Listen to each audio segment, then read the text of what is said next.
Welcome to Elite Rugby SandC podcast, the best podcast talking all things rugby and strength and conditioning.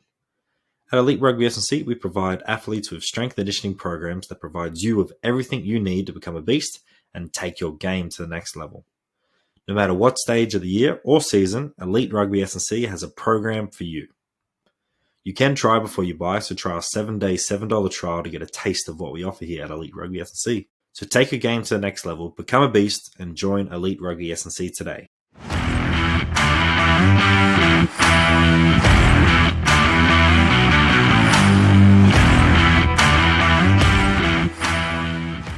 G'day, Nathan. How are you? I'm very well. That is good, mate. How's the year going so far, and what have you been up to? The year has been we've been off to a really positive start with the NRL comp. So teams had a bit of success on the field, and we had a lot of that built on the back of a really good preseason. So it's all going really well. Yeah. Awesome. Outside of rugby, how's life going as well? Have you been up to much and keeping busy outside as well? Pretty busy with work. It's pretty big priority for me. But yeah, outside of work, things are going really well. We've been up here. My wife and I have been up here in Queensland now for a year and a half. Bought our first home. Got a new puppy at home, so things are going really well outside of work. That's awesome. How's the adjustment been? Because you were in Sydney before, now up to Queensland. Have you adjusted to that heat up there yet? I like the heat, mate. No, it's going really well. That's awesome. You can see in the video I'm wearing a jumper here down in Canberra because it's only like 4 degrees outside and nice sunny weather up there in Queensland. Yeah, no, I think it's still 25 degrees in the middle of the day up here. It's a little bit fresh in the mornings and evenings, but yeah, I think you can get away with t-shirt and shorts most of the time still. And you still see Kathmandu jackets up there, you know? You still see the puffy jackets come out every now and again, don't you? Yeah, once you get under 20, Queenslanders, there's something about their sweat glands or something, they get cold. Yeah, that's funny as. So growing up as a young lad, what sports did you play in? Are you still playing any sports right now? I don't play anything anymore, but when I was a kid, I probably had a crack at just about anything.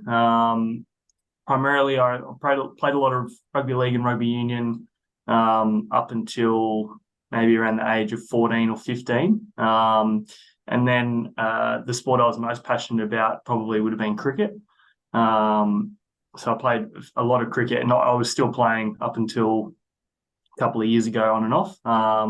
But yeah, sort of given that away. But yeah, like as a kid, I tried my hand at anything, whether it was tennis or basketball or boxing. Anything that I had a couple of mates doing, and particularly anything that had a ball involved. I was a pretty active kid and enjoyed that, and that was a big part of my upbringing for sure. That's awesome. What position did you play in cricket? You were more of a batter, fielder, or a combination of both, bowler? I was a fledgling fast bowler.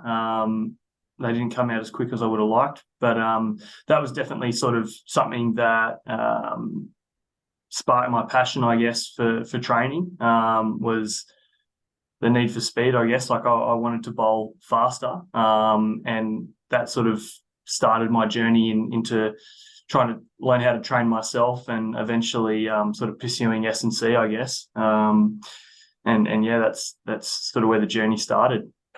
Awesome. It's really interesting to always get people's insight into what sports they did play and continue to play as well. If you weren't doing coaching, do you think you would, still be like potentially pushing on to a career in cricket? Did that ever sort of pop into your mind that you could become a professional cricket player or not really? My passion far outweighed my talents, so I was never going to go anywhere as a professional athlete. I really enjoyed it, and I really love training as well. I don't know what I'd be doing if I wasn't coaching. That's a really good question. Yeah, I don't even think about that. Fair enough. And you're still going to play some local cricket every now and again during the summer up there in Queensland, or are you just going to focus on something else? I think those days are done. I'm pretty content just doing a few workouts and doing a little bit of running and spending outdoor time with family and friends and things like that. Like I I do still have that competitive drive, and I do like challenging myself. But yeah, it's probably just not aligned with my goals or anything anymore to be playing organised sport. But you never say never. Who knows? Yeah, 100%. I feel like that's where golf comes into the equation. You don't really have to organize it. It does take a little bit of time, but it's still just 18 rounds or 9 holes, and you can still have some fun and be competitive as well. Yeah, I don't mind squeezing 9 holes in every now and then. The patient side of that game can wear thin on me at times. Yeah, I'm 100%. pretty good. I'm a pretty good Ambrose golfer when I can be really aggressive off the tee. That's about the extent of my golfing prowess, though. Yeah, that's fair enough. So, when did you decide you wanted to become an S&C coach, and was it always an area of interest for you? No, it wasn't.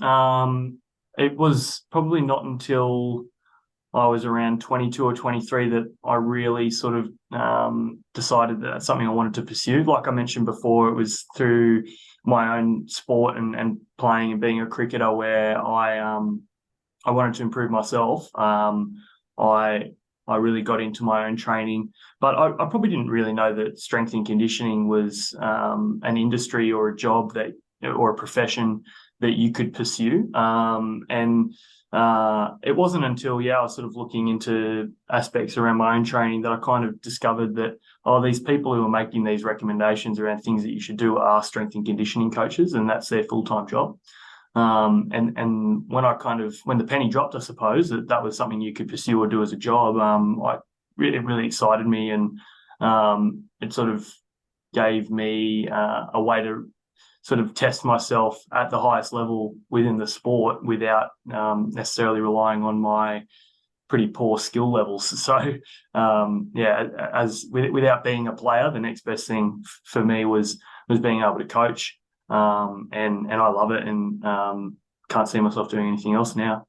Yeah, it definitely seems like it's an area in the field that you sort of don't know is a career that you can go until you either get exposed to an S&C coach throughout your playing career, or family friend tells you you can do that full time if you really wanted to. So I was the exact same. I didn't know it existed until a bit sort of early on in my sort of playing rugby, but it was more later on playing rugby. I was like, wow, I didn't know you could do this. This is actually pretty cool. So it's definitely a good secret kept quiet, but it definitely needs to be spread. The word needs to get out that you can do this. If you don't have the talents to pursue professional sport or even after sport, you can definitely come down the field of S&C as well.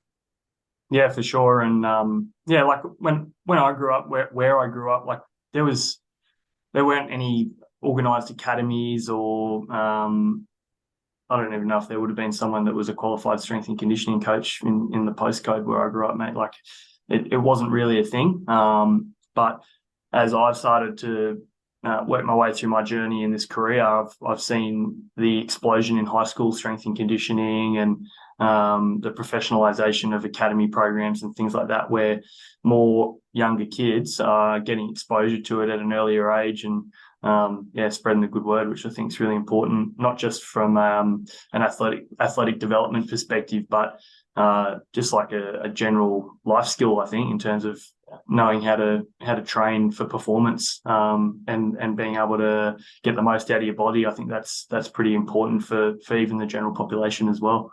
Yeah, it's great to see that schools are taking the initiative and putting in some strength and conditioning programs. Like here in Canberra, there's not many at all, but looking at your big Sydney schools and Melbourne and Brisbane, they've got S&C programs in there with some great coaches. So it's really good that they're building those foundations from a young age all the way through their career there at school, and then they can learn that they can continue learning throughout once they left school, but continue those good habits of training and taking care of themselves, because there is a lot of training methods and stuff out there, and it can be quite challenging to understand what's the right or correct way to train yourself. But if we can teach them from a young age and build a good relationship with it, then they're going to definitely continue that outside of school and well into their life as well. Yeah, definitely. I kind of see it as just an extension of the PE curriculum in terms of setting people up to know what to do when they walk into a gym, and be able to keep looking after themselves into adulthood. I think it's really important that people stay active. Yeah, 100%. So for some of our listeners, they might not know who you are and what your role is. So where do you currently work and what's your role where you work as well?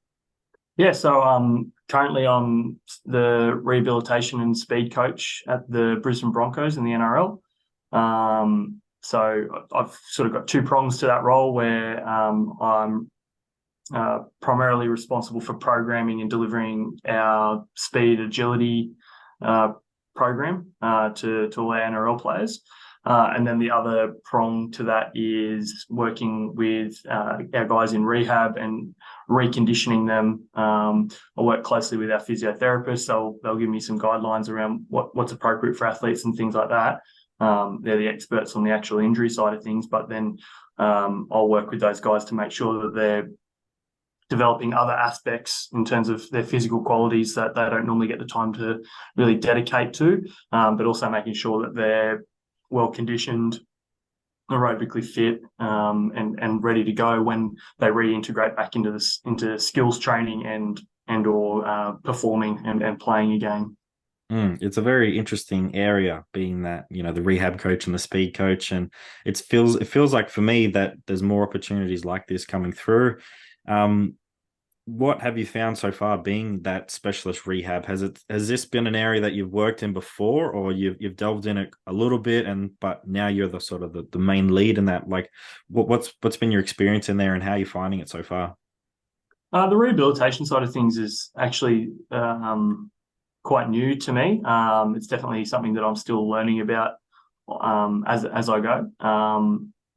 In previous roles that I've worked in, you're the strength and power, the conditioning, the speed, and the rehab coach all in one. So you do get exposure to it, but really having a large priority or a large amount of your time dedicated to that has allowed me to sort of go into the rabbit hole a bit more, spend a bit more time upskilling and learning about different injury pathologies and working with our physios to get a better understanding of different progressions and things like that. So it's all a bit new, and I continue to learn new things all the time as we get sort of new case studies with new injuries that I've not dealt with before.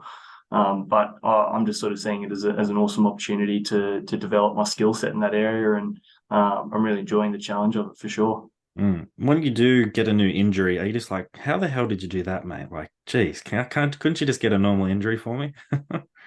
Well, honestly, I'm not surprised about any of the injuries that happen in rugby league because of the sheer brutality of the Mm. contest at times. So, yeah, it tends not to surprise me actually. I'm often more in awe of the fact that they're actually able to roll out there and play with a lot of the stuff that they're carrying all the time. There's not too many guys that aren't hurt when they run out on the field. So that's probably the thing that stands out to me more than anything else.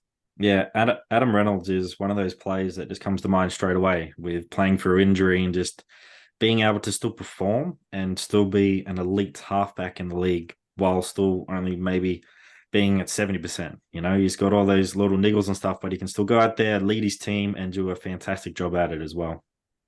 Yeah, well, I think like if you want to have a career in a contact sport like this and play a large number of games, you've got to be willing to play when you're not at 100% and just find a way, I guess. The guys who seem to rack up the most games and have that longevity tend to be the ones that find a way to work through or around bumps and bruises and niggles and things like that. And if you're expecting to feel fresh as a daisy when you run out there, I think you'll probably be missing more games than not. 100%. Do you reckon NRL will ever get to a point where we're sort of seeing in international rugby now, you can only really play two games until those players need a rest just because of the brutality of the game? Like, do you think NRL needs to go down that aspect of maybe giving a couple more buy rounds in between, or the opportunity to rest players as well? Do you think that would be an avenue they go down at all? I would probably argue that rugby league is actually more physical than even Test match rugby union. I think the 10 meter rule, the collisions, the number of collisions over that sort of distance, the momentum involved in the collisions, yeah, it's really surprising in terms of the level of collision and impact that they've got to be able to get through. So the fact that they do it already is pretty surprising. There's an extra 2 bye rounds scheduled into the season now that we've got a 17th club in the comp.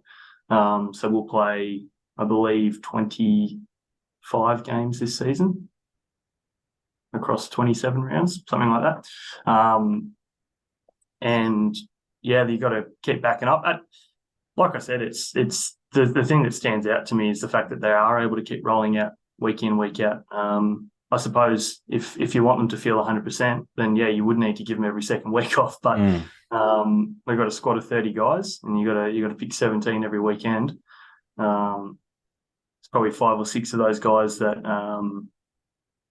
are responsible for the vast majority of your success, and you need them to play every game if you're going to win consistently. So yeah, they've just got to find a way to get out there and get the job done. Yeah, 100%. And it's going to be interesting when, State of Origin, if I think it gets selected next week or whatever it is, comes around, then you really have to be on your game to be able to get those core players back playing, but also recovered from those games as well. So that's going to be a really interesting task for you.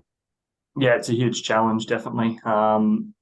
You cross your fingers a little bit and hope for the best at times. There's some things that we can't control, and what happens in a State of Origin game that's outside our environment. So yeah, we just have to hope that the guys don't come back too busted up, and hopefully they can back up for us. And if they can't, then we've got to make sure that we've used our preparation time to ensure that our depth are ready to take the step up and play NRL. So it's a full squad game.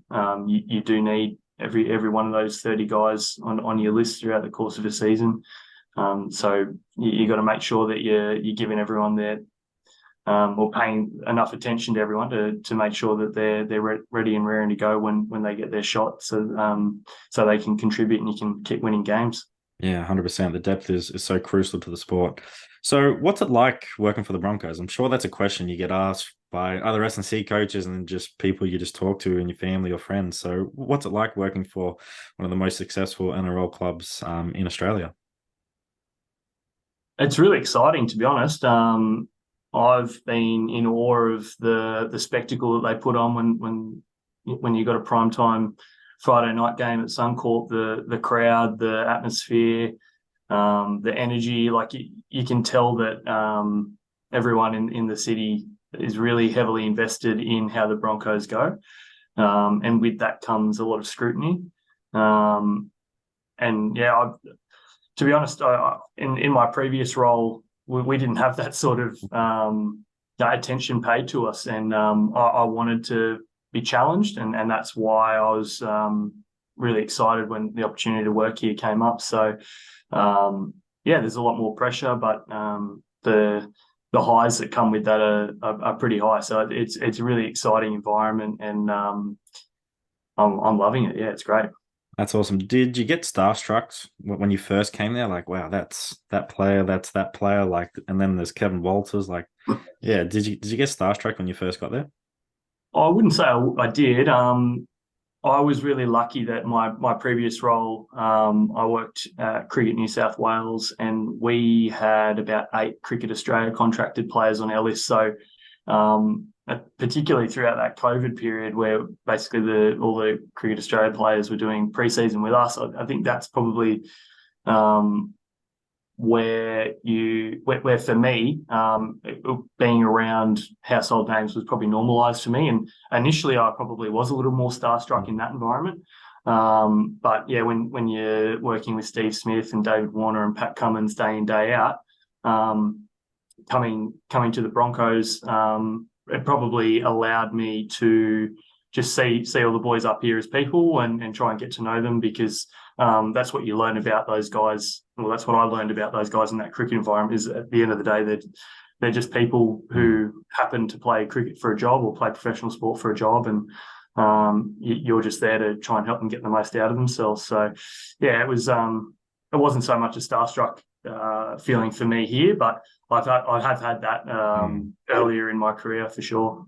Yeah, I think that doesn't matter who I interview on this podcast. I'm still going to be like, wow, that's such and such out there. Or if I see a couple of the Brumbies boys walking down the street or something like that at the local shops, I'll be like, there's such and such. Like I'm still got that little kid and that fan in me.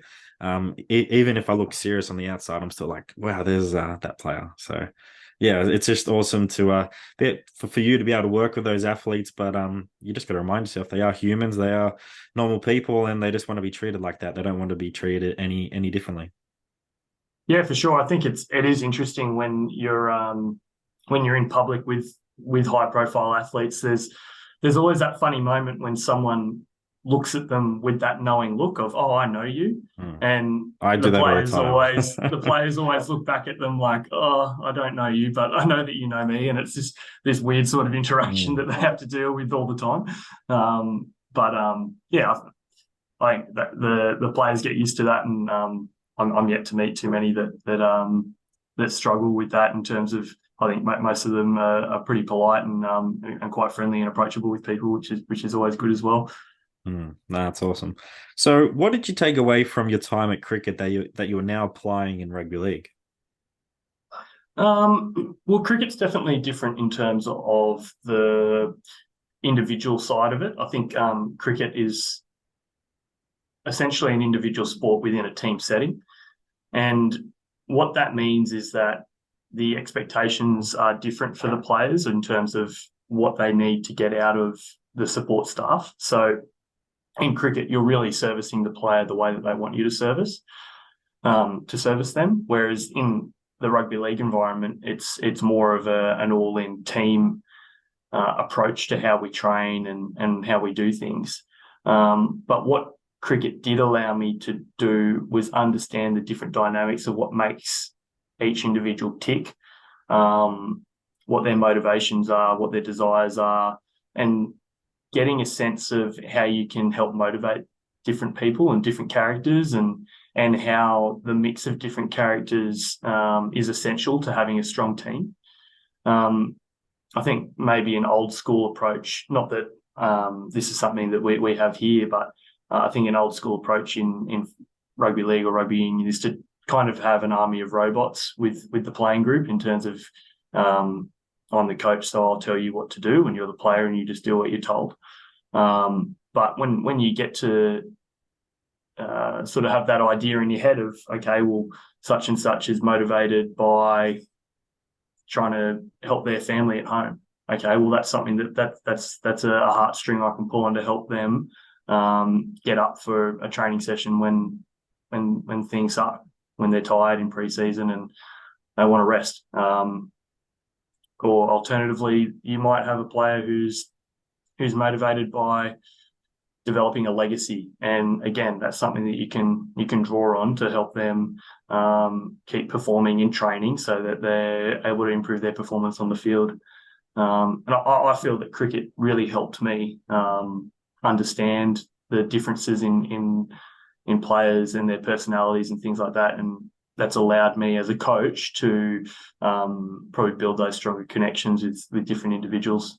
Yeah, it's something that I probably learned a bit later on in my coaching career of getting to understand people's stories and really understand what makes them tick. And I'm still learning today. Like it's definitely a hard thing, but I think reading Conscious Coaching by Brett Bartholomew sort of sparked that idea in me that there's different archetypes to people, and you should train them differently in that aspect, like find out what makes them tick and learn when you need to say stuff, when you don't need to say stuff. So that's awesome that you're able to learn that from cricket and your time in cricket, and now apply it to maybe a bigger squad of people as well. And you're having people come in and out of the squad, and performances is on a weekly basis, and it's just a whole different platform, and more eyes are watching rugby league compared to cricket probably here in Australia. So it's really cool that you've taken stuff from one sport and then applied it to the next sport. Yeah, definitely. I found it so helpful in terms of often in cricket, for example, you might only have two or three athletes in the gym for an hour, and you're learning about their story in between sets. You're learning about what they do outside of sport, what sort of things they're interested in, And then once you've got that as a default mindset, it allows you to have similar conversations in a more hectic environment. Obviously, you've got to be more truncated and efficient with it, but it definitely helps you, build those connections with the players. 100%. So, what does a current Broncos in-season program look like? Let's say on a 6 to 7 day turnaround. What does that sort of look like? Because it's something that I know myself is very interested in coaches, but also rugby league athletes out there. Like, how should I really be training during the week?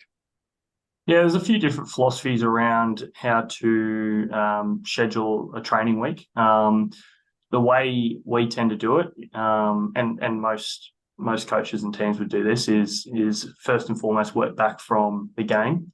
Um, on a 7 day turnaround, we'll have our game day, which is obviously the pinnacle of, or the peak of the week. This is the thing that we want to be best prepared for. The day before that, we'll have our team run or our captain's run, and that's a light skills-based session, primarily focused on sort of just brushing up on some tactical elements, and getting the players feeling good. 2 days before the game, so game day -2, is generally a day off. Players are free to do whatever they want there. They can come in and do a bit of recovery. Some of the guys might come and have a spin on the watt bike. Some guys might go do some boxing. Others will go to the beach. They're not obligated to do anything, and we don't program for them on that day. Game day -3 is our biggest training day. This is where we get the majority of our load from a physical perspective into the players, and we try and do that through as much footy as possible. But we might also have some additional top ups in terms of conditioning or speed or wrestle, any other aspects that need additional work for particular individuals. It's generally going to happen on that day there. And like I mentioned, that is the day that we're going to do our speed generally. Game day -4 is a little bit lighter. You're still sort of recovering from the previous game. If we're a 6 day turnaround, game day -4 is just going to be a recovery day. There won't be too much going on. We might go out and play an easy core skills based game that's a bit tighter, not necessarily like it. We wouldn't play offside touch or anything there where you're going to get a lot of high speed running. But we might play a small sided game that's a bit of fun for them to get them moving. But on a 7 day turnaround, there's a bit more opportunity to do some skills, we might do some 13 on 13 or maybe some edge v edge on that day and get the guys to start working and preparing on their plays and skills for the week upcoming. But that's not as large a physical loading day there. So that's what we're doing on the field. In terms of our strength and power work, what's going on in the gym. We'll lift on that -4 and -3 as well. Those are our main strength training stimuli for the week. We'll generally try and do all our posterior chain hamstring work on that -3. We lift after field, so we'll get our hammies and stuff done there, so that any fatigue that we get from the hamstring training should be out of the system by the time game day comes around. But also we don't want to layer that on before we go and do our skills. And then around that, you've got all your basic core lifts, whether that's a squat variation, some leg power development through loaded jumping, and some single leg work, the upper body pushing and pulling, or your general strength training fits into those 2 days as well there. We might have some guys on game day -1, or even on game day, they might do a bit of extra upper body or a bit of a priming session. That's very individual. And our strength and power coach, Mick Speranza, works with the players to help them develop their own routines there. But on the whole, that's sort of where all the physical aspects fit together. That's just how we do things. It's been working really well for us. And I know there's other approaches that other teams take as well, and that's fine as well. Yeah, no, it's a great insight, and thanks for that. It's really interesting to hear about captain's runs, because this year for the Brumbies, Stephen Larkham is canned captain's runs. Let's say if the majority of the time they're playing on a Friday, on a Saturday, and they would normally do the captain's run on the Friday. They've said, no, we're going to do a community day. So, and it's, hasn't really changed much out there on the field in terms of results. So it's been interesting to hear about that. And then even with AFL, I heard they do captain's runs as well. So it's really interesting to see, different sides of it. Like one coach might like it, then one coach wouldn't like it. So I'm could sit either way. I wouldn't really matter too much, but yeah, that's always interesting as well to hear those areas. I definitely see the value in the captain's run or the team run. I think that's the players' day, the last opportunity for them to sharpen the sword. The big part there is psychological preparation, making sure that the players feel that they're ready to perform. The last thing you want is you didn't get training quite right on game day -3, and then you've got your feet up for 2 days thinking about how you're going to put it together on game day. So, yeah, I think that psychological element is extremely important, and I think that's where the role of the captains or team run fits in the program, and yeah, it gives the players the opportunity to really work on the things that they feel like they need to work on to feel best prepared. I think the main difference between that is, right, I think the Brumbies have the Wednesday off. So they train the Thursday, rest Friday, play. So you can see the difference in schedules. And NRL, you Yeah, can play on a Thursday night as well, which is nothing in rugby. It's normally Friday, Saturday, and the occasional Sunday game as well. But yeah, it's always interesting to hear the different ways of, different codes that you'd think be very similar, but they add these little secret herbs and spices in there as well. So it's awesome. yeah, I think that's typically the rugby approach is more that that -2, -4, and then potentially -5 as well, in terms of days out from game day. I think most rugby clubs generally sort of make those their main training days. But yeah, it's just a difference in philosophy. I'm not sure if there's any hard evidence to suggest one way is better than the other. But yeah, the way we're doing it seems to be working, and I think it's pretty common in the NRL for clubs to use that sort of system that we're using. Yeah, no, it's awesome. So, how would you sort of change this for an amateur and semi-pro level rugby league athlete who's just say training 2 nights a week out in the field and then has a game always on a Saturday, let's say? Yeah, well, this is definitely something I've thought a lot about because outside of working with teams, I've also programmed and coached amateur athletes as well. I think primarily it's going to be dictated by their commitments around life and other things, because ultimately a suboptimal program that's executed really well is better than the optimal program that can't be completed because you can't get to the gym because you got work. So in an ideal world, I think it's probably best to try and consolidate our training stresses onto single days to create opportunities for recovery. And what I mean by that is, for example, if you've got your club skills training on a Tuesday and Thursday, for instance, if you're able to go and get your gym work done on a Tuesday and a Thursday morning, you can sort of consolidate those big stress days on Tuesday and Thursday, and you create Wednesday as an opportunity for rest and recovery.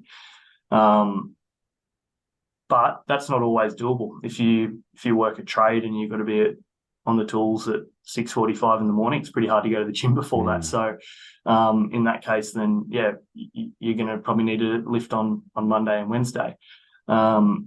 That will influence how you schedule your content. It does create a challenge in terms of where you schedule your posterior chain and your hamstring work. And again, that's going to be influenced by how your skills are organized as well. So it's important that you understand what the coach's philosophy is around when you run fast in football training and when things are tighter and slower. Oftentimes, football coaches actually don't have a philosophy around that, and that can make it quite difficult for your weekend warrior in terms of trying to get their head around how training's scheduled. So sometimes you actually need to just be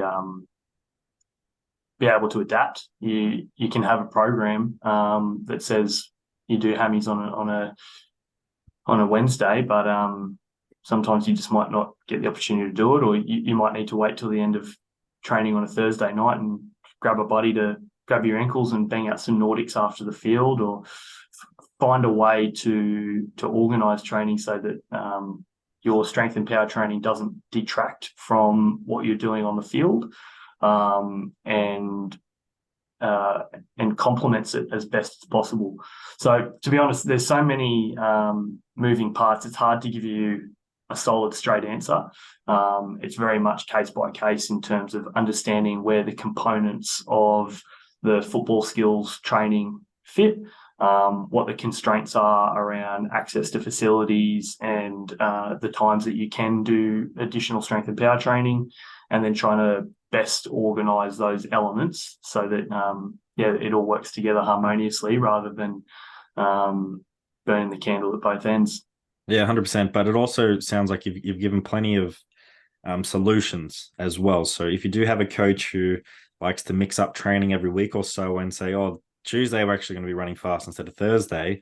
Okay, sweet. I know I'm going to do this before that or after that as well. So there's plenty of solutions out there. And as an athlete, you really need to make sure you're taking charge in that amateur and semi-professional level, because if you're not going to prioritize this and you don't have the help of an SNC, then no one's going to be there to help you. And we want you to be out there on the field enjoying your sport as long as you can. So really try and take ownership of what you're trying to do during the week to prepare yourself for the game. Talk to your coach. It might just be a simple conversation that you need to have, and then also just try and seek out some guidance as well. So there's plenty of solutions in that, what you were just saying. So just got to make sure the athletes are trying the best to implement the program that they think is going to work for them.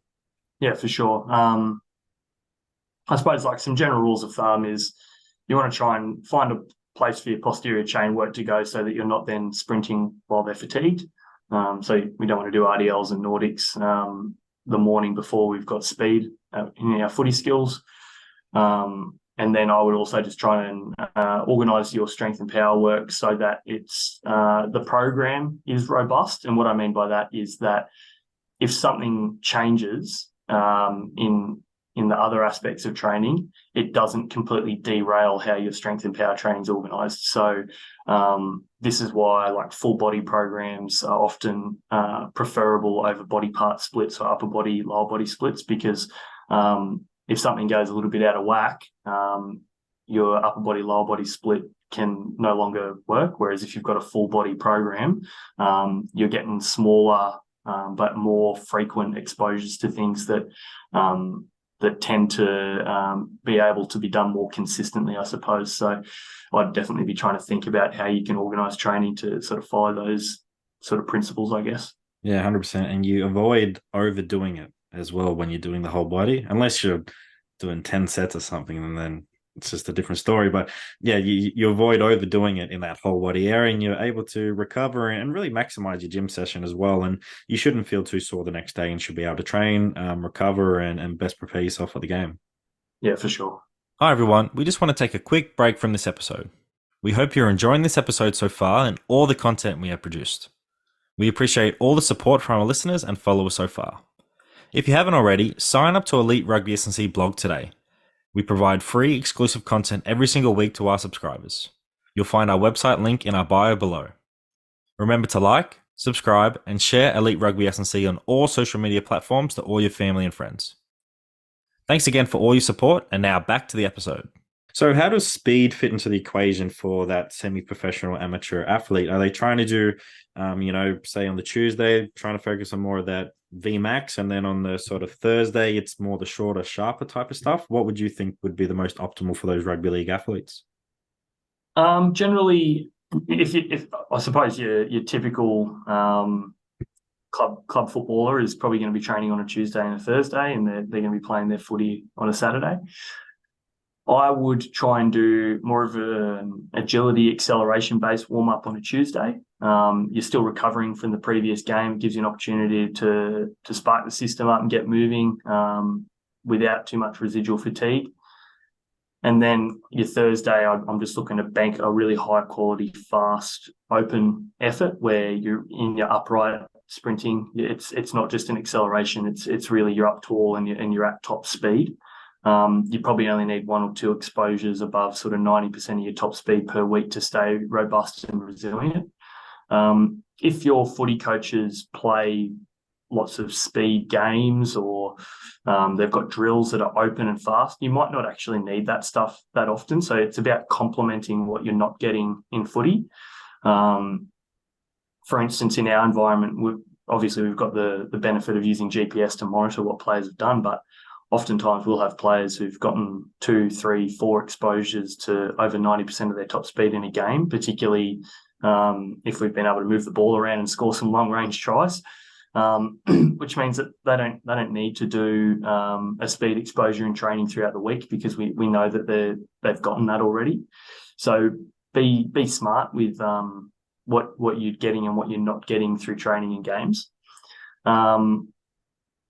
Previously, I've probably changed my mind on this a little bit in terms of I probably used to prefer to do the top speed exposure earlier in the week, but it's actually some recent research from Martin Boucher and his group demonstrated that actually the closer you get your top speed exposure to game day, the lower your risk of lower limb soft tissue injuries, primarily being hamstring and calf strains.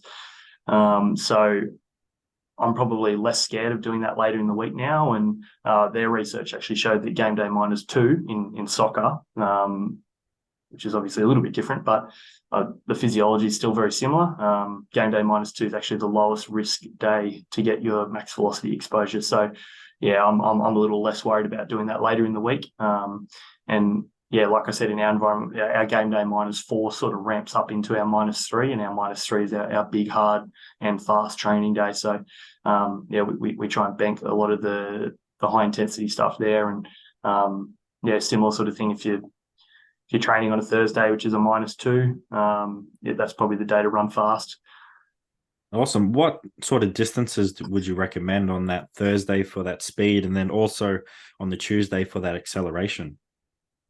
Well, your Tuesday, I would say it's more a combination of acceleration and agility. So sharp accels over 5 to 10 meters, along with changes of direction, and in particular, reacting to game-like scenarios. So footy coaches actually have lots of really great little agility drills that I think are really important from an injury risk reduction perspective as well, in terms of having that sharp proprioception, being able to cope with cognitive overload in terms of trying to make sharp and high intensity actions in short time frames. That's really important for non-contact ACL injury risk, resilience and robustness around the groin and hip complex, avoiding ankle rolls and things like that. So little one-on-one games where you've got to beat a single defender, or little tag competitions, things like that. I think that stuff fits really nicely on like a Tuesday. And then again, with our example of a club player training on a Thursday, it can be a little positional specific. So generally your power running positions. So in our environment, our middle forwards, our back rowers, our hookers, their game is generally acceleration based in nature.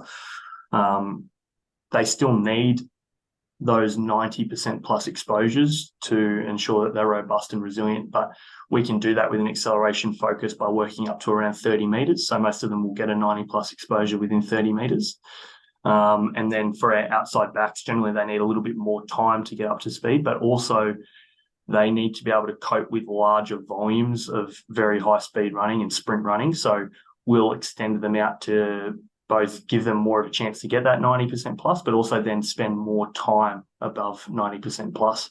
And as a bit of a default, I'll generally give them like a flying 20-meter sprint where they've got a 20-meter build up to get up to speed. At other times in pre-season, we might do 30-meter flies, or even up to 40-meter flies that are a little bit submaximal. So we might do like an 85% effort at over 40 meters if we're trying to build their very high speed running capacity, for instance. But it depends a little bit more for us on the sort of objective numbers that we're trying to generate. Like I said, with the benefit of GPS, we can be a bit more targeted in terms of giving each individual the sort of load that we think is appropriate to prepare them for their positional demands. Whereas in a club environment, you probably need one or two of those flying 20-meter sprints if you're an outside back, for example, each week, unless you got a heap of really open, fast exposures in training and games, in which case you just need to use some common sense and realize that, actually I've already done a heap of this stuff and I don't really need to bank some fast stuff. What I would say is that doesn't mean that there's no value in doing some running mechanics and some sprint exercises that help you reinforce good positions and maintain good postures when you're running fast. But really hammering down and running super fast might not be necessary every single week. Yeah, awesome. Paints a really good picture for those athletes who, again, might not have access to those SNC coaches out there. And yeah, just really gives some good advice. I really like that. So are there any sort of common misconceptions or mistakes you see athletes make when approaching strength and conditioning training that sort of just pop up in your mind? Yeah, I mean, there's a long list, to be honest. I think primarily the most obvious mistake is that I think some athletes don't train for athleticism. They just do strength training to tick a box. So they don't think about the quality of the movement that they're performing. They can also overemphasize volume in their training. So too many sets, too high a rep range, rather than really focusing on high outputs, focusing on developing the central nervous system, high threshold motor unit recruitment, and developing real horsepower. I think another mistake that I see a lot of is probably spending too much time in the middle zone when it comes to conditioning work, really lactate dense training that is neither high enough quality to improve high intensity actions like sprinting and cutting, but also is too fatiguing to be done consistently. So I like to try and polarize what we're doing on the field where I can. I don't necessarily subscribe to like a high-low model. I don't think that really actually works in team sports. And if you're unfamiliar with a high-low model, that's where you've got all your really high-intensity stuff consolidated on one day and then all low-intensity work the next day. I think we often do need to work in the medium in a team in a field sport. But yeah, I think like your repeat speed, your long lactate heavy, like sprint intervals and stuff like that, I think you can potentially overdo that stuff. Whereas if you just give yourself a little more rest and recovery in between efforts, you can really increase the outputs that you're able to express in training. And that's actually what's going to probably move the needle the most in the areas that matter the most. What we know is that, like, if you look at the moments that sort of punctuate and determine the outcomes in games the most, they're usually really high intensity actions and really high intensity efforts. They're not sort of medium intensity in nature. We do a lot of medium intensity work, but it generally doesn't underpin winning or losing.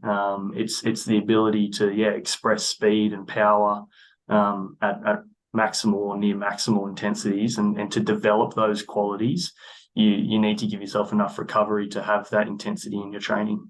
Yeah, I couldn't agree more. Both those points of athletes going to the gym and probably thinking I need to be sweating, getting my heart rate up, and really feel like I've done something where they might just, like you said, need a bit more rest, more force output, getting that central nervous system stimulated, and leaving the session like, yeah, I've done some work, but I'm not overly fatigued. Like I've done something, but I think that's a feeling that's maybe not associated with some athletes in the gym. They just really feel like they need to be smashed, like they've just done a hit session. So I can definitely resonate with that, and had many conversations with a few of them like, hey, it doesn't need to be a hit session, we just need to tick these boxes, but also move the needle in the right direction, and feel like we've done some work, but we're not sweating our asses off and leaving the gym feeling like we've just done a hell of a workout that we won't probably recover from quickly before our Well, next training session.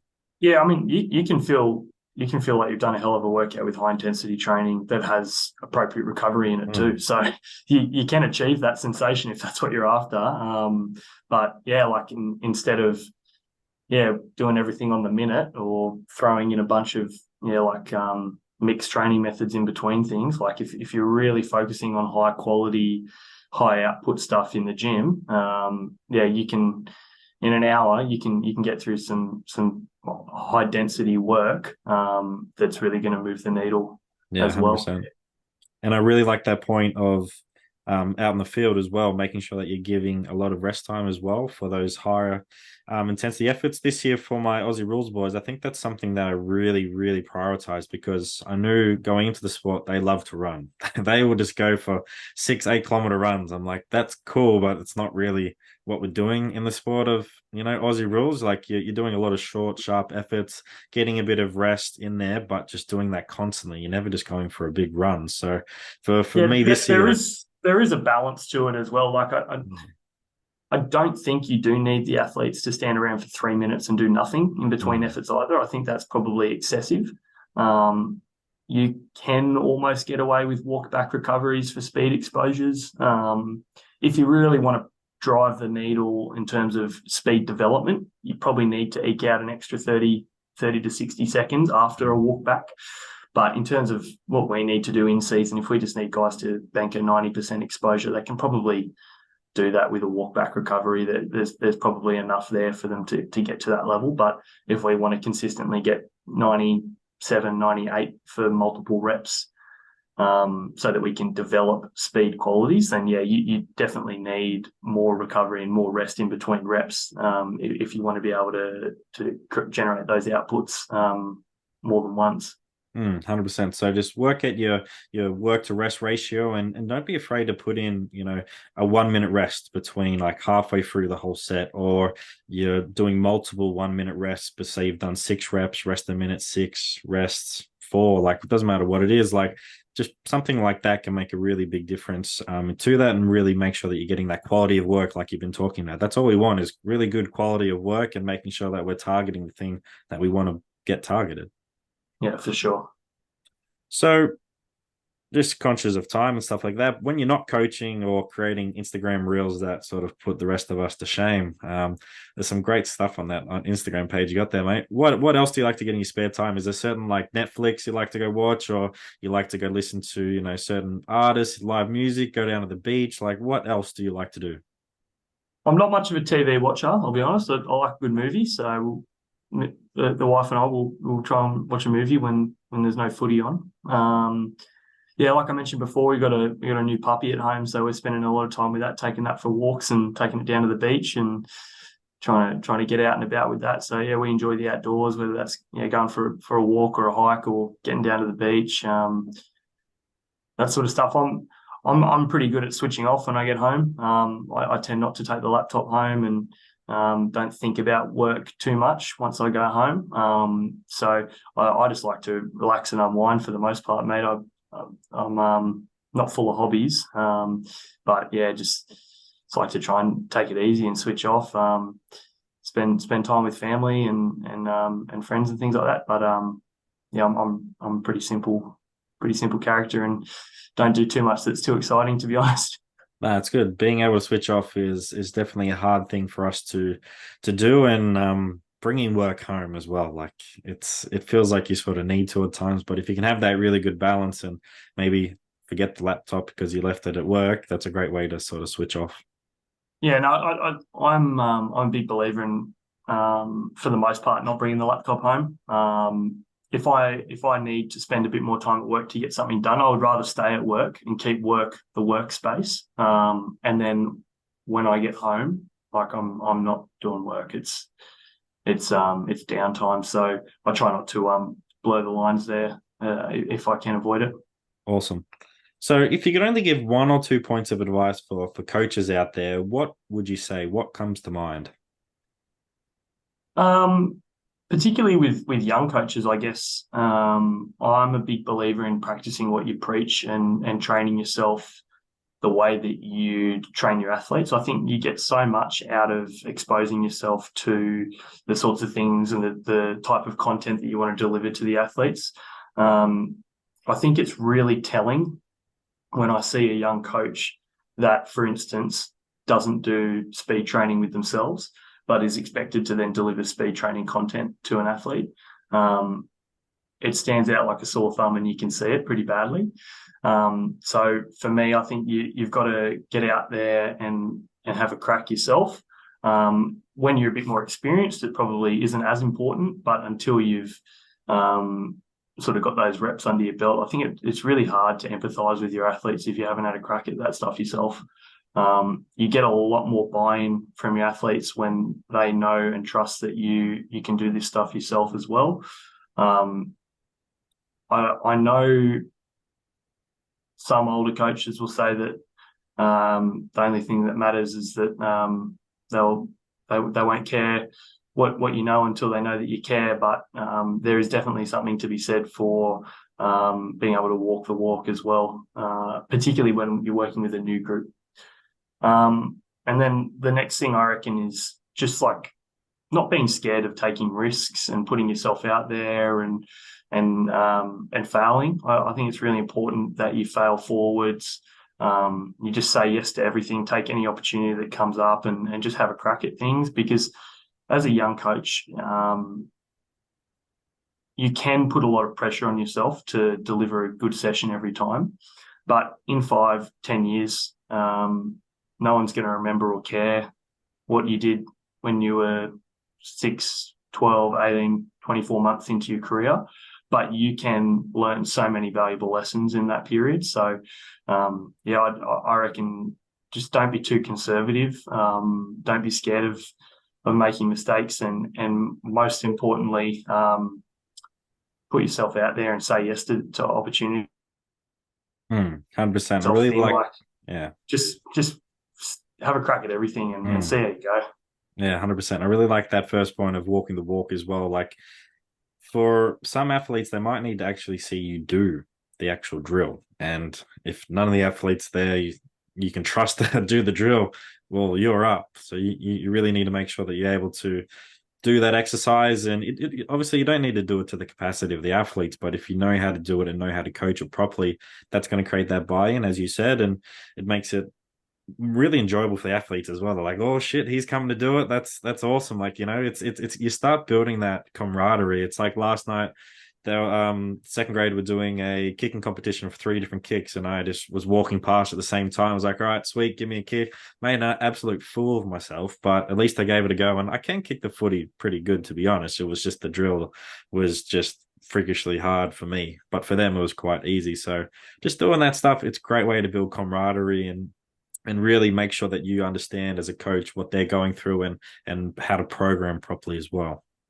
Yeah, I'm always good for the plyo demonstration where I trip over the hurdle. But the boys know I can do it. I just wasn't warm. So yeah, it's like, boys, I'm still just got to warm up, Just get Nah, it's awesome. Yeah. So moving on to the last sort of bit of the podcast here, my favorite part always the Triple H. So what's a hardship that you can think of so far in your coaching career that stands out, and what did you learn through this hardship as well?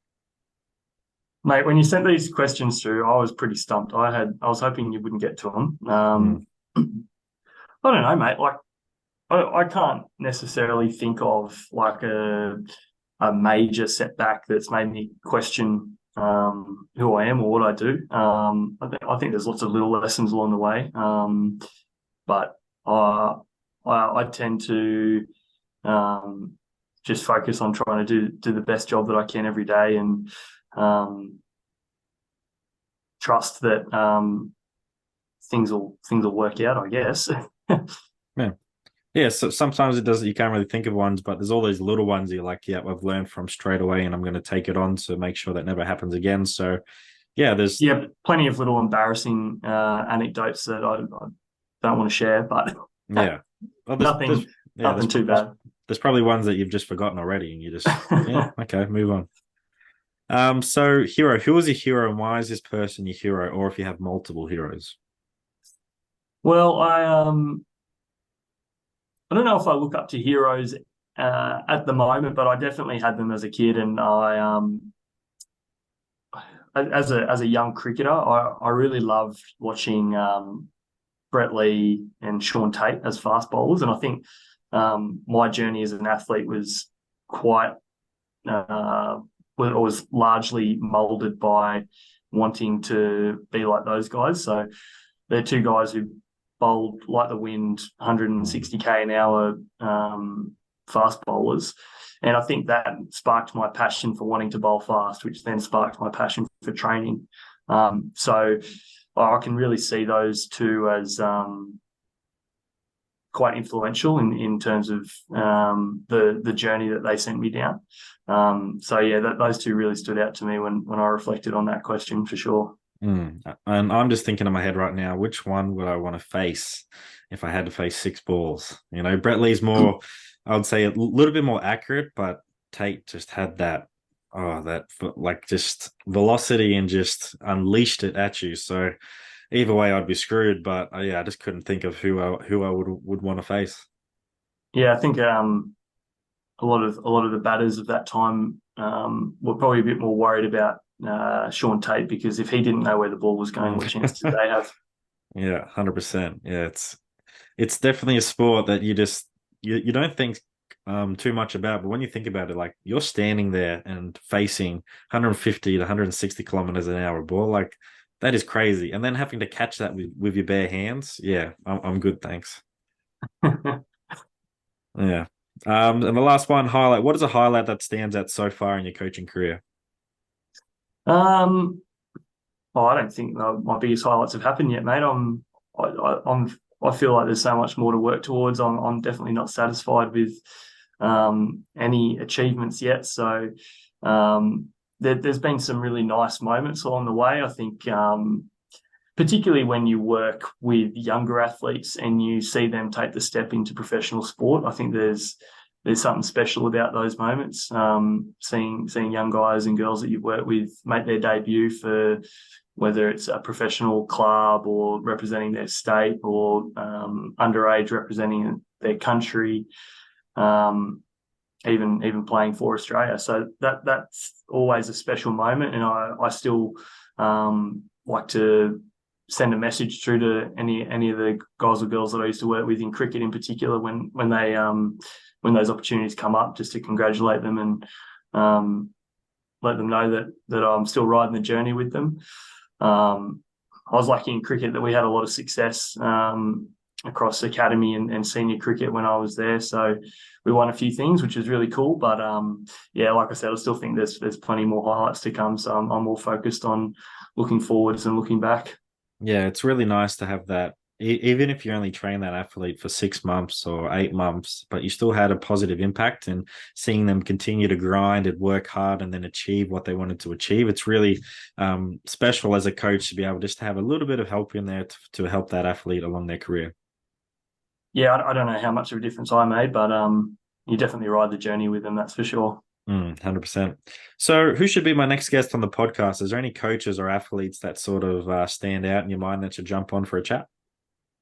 I think Graham Morris would be a really good guest, mate. He's a smart guy, and always got some really good insights. So I'll get in touch with him for sure. Awesome. I'll reach out to him. Where can listeners find you on social media if they want to keep up to date with everything's going on in your life? Well, they won't keep up to date with everything going on in my life. They'll just see the Oh, same yeah, coaching workouts that I stuff. do Yeah. over and over again. There's probably not a lot of variety going on in there, but people seem to find it interesting. So yeah, it's just my full name, Nathan Kiely, with an underscore at the end of it. Instagram's where I'm most active, but same thing on Twitter if anyone's interested in the one tweet I send every 6 months.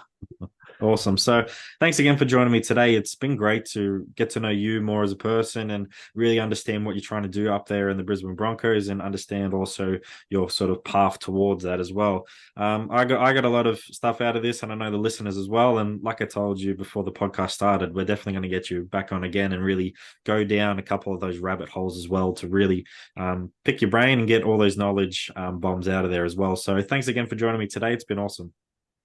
No worries, mate. It's my pleasure. Thanks for having me on. It's good. Thanks for tuning into another episode of Elite Rugby SandC podcast. Remember to like, subscribe, and rate Elite Rugby SandC on Spotify and YouTube, and make sure you follow us on Instagram. Sign up to become a beast via the link in the description or via Instagram page.